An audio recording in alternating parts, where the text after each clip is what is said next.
ভাই জাম কেমনে বিক্রি করেন? বত্তা কেমনে বিক্রি করেন?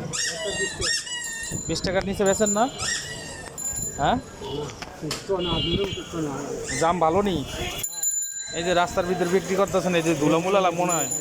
হ্যাঁ, ও নিচের দিকে দিবেন ফ্রেশ। আচ্ছা, 20 টাকার বানান দিয়ে দেখি কেমন হয়। নিচের থেকে ফ্রেশ জাম দিতেছে। হ্যাঁ, 20 টাকা যে কটা পাবো এই কটাই দিয়ে, সমস্যা নেই। ভালো হবে, হালকা। এই সিজনে জাম এখনো খাওয়া হয় নাই, তো আজকে দেখলাম, দেখে খাইতেছি। মাঝখান দিয়ে একটা কথা বলবো, ভিডিওটা ভালো লাগলে অবশ্যই লাইক দিবেন, শেয়ার দিবেন, পেজটাকে ফলো করবেন। সবার সুস্বাস্থ্য কামনা করছি। এই হলো জামের বস্তা।